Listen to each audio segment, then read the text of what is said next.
ازيكم عاملين ايه؟ اهلا وسهلا بكم في فيديو النهارده ان شاء الله هنعمل مع بعض بطاطس حلوه قوي، وكمان ينفع ان احنا نخزنها. انا هنا عندي الميه سبتها تغلي، وبعد ما غلت نزلت بالبطاطس، واهم حاجه البطاطس تكون عريضه يا جماعه. الوصفه دي للبطاطس العريضه. هتاخد معايا غلوه واحده بس، وبعد كده هصفيها وابردها تحت الحنفيه زي ما انتوا شايفين كده. خليها تبرد تماما عشان اوقف عمليه السوا. على فكره البطاطس دي بجد طعمها حلوه، وانا مجرباها دايما. لما بخزن بطاطس عريضة بخزنها بالطريقة دي. دلوقتي حطيتها بعد ما اتصفت كويس، حطيتها على فوطة وسبتها عشان لو اي مية زيادة فيها تنشف. ودي الخطوة اللي بعد كده. هحط كيس نايلون او استرتش رول على اي حاجة ممكن تدخل الفريزر، وهرص فيها البطاطس. واهم حاجة لما نرص البطاطس ما نحطش البطاطس فوق بعض يا جماعة، يعني لازم يبقوا جنب بعض كده لكن مش فوق بعض. وده شكلها بعد ما اتجمدت. لا، هنا رصيتها ولسه هدخلها تتجمد يا جماعة. وبعد ما بتتجمد بحفظها في اكياس تلاجة عادي جدا. تمام. ادي شكلها كده. ونحمرها. وان شاء الله هبقى اعمل معاكم البطاطس الرفيعة على مرة، وطريقة تخزينها ازاي ان شاء الله هنعملها مع بعض ان شاء الله. تمام. هنا بنزلها في زيت سخن وبسيبها تتحمر. وده شكلها بعد ما تحمر. كانت بجد طعمها حكاية. من الوصفة التانية بقى هنعمل عيش كايزر. صحيح يا جماعة، احنا طبعا بنعمل وجبة كنتاكي في البيت، فبعمل لكم كل حاجة في البيت. ده هنا العيش، انا استخدمت كوباية دقيق واحدة بس، نفس الكوباية اللي انا بعمل فيها اختبار الخميرة.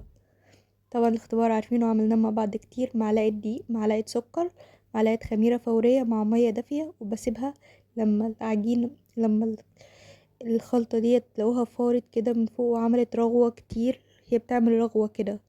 ده معنى الرغوة ان العجينة بتاعتي نشطة واقدر استخدمها، وهتطلع معايا عجينة ناجحة ان شاء الله. هضيف هنا حبة ملح،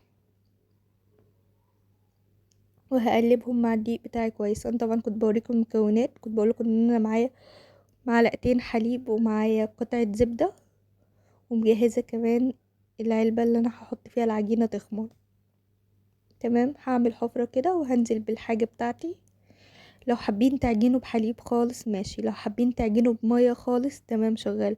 انا هستخدم معلقتين حليب واكمل بقية عجني بمية دافية عادي جدا. حطيت الخميرة والزبدة، وادي دلوقتي حطيت الحليب، وهضيف كمان معلقتين زيت، بس مش عارفة ليه مش طالعة في الفيديو. المهم، ادي العجينة بتاعتي بعد ما انا عجنتها. هحطها في البولة بتاعتي واسيبها تخمر. طبعا دهنا البولة بتاعتي زيت. هحطها واغطيها واسيبها تخمر براحتها. هنا بعد ما خمرت اديت رشة للصينية بتاعتي دي، وهحط فيها الخميرة، قصدي العجينة بتاعتي، واقسمها لكور.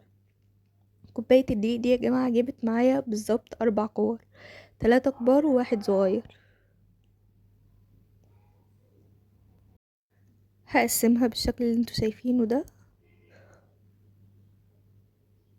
وهفردها فردة بسيطة صغيرة قوي، وهلم العجينة على بعض عشان تديني زي هشاشة كده من جوه. وهوريكم شكلها ان شاء الله في الاخر، بس هتشوفوه في الفيديو الجاي. هوريكم كل حاجة، هفتح لكم كل حاجة واوريها لكم ان شاء الله في الوصفة. وهكورها بالشكل ده. بعملها بايديا بالمنظر اللي انتوا شايفينه ده عشان يديني في الاخر شكل كورة. هعمل كده مع كل قطع العجين اللي معايا.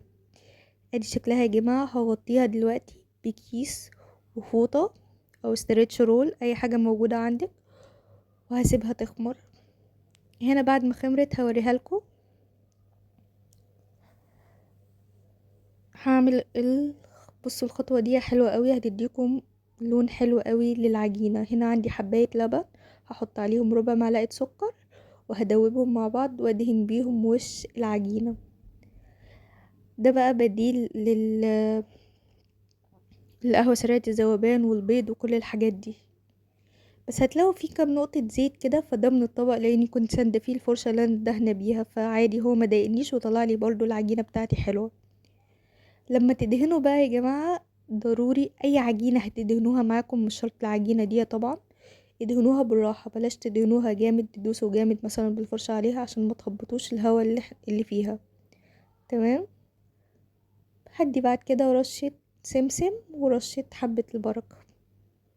لو حابين تخلوها سادة عادي، هي في كل الحالات طعم العجينة حلو، بس انا بحب اضيف سمسم، بحب اضيف حبة بركة، اضيف شوية قيمة غذائية كده، بالذات لما بلاقي فرصة ان انا اضيف حبة بركة في حاجة بضيفها.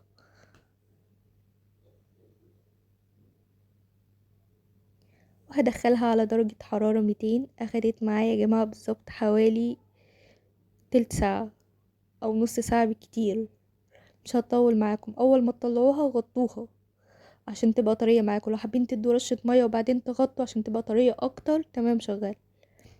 وبكده وده شكل الوصفة بتاعتنا. ولو عجبكم الفيديو ما تنسوش اللايك والشير والاشتراك في القناة، ونتقابل ان شاء الله في فيديو جديد.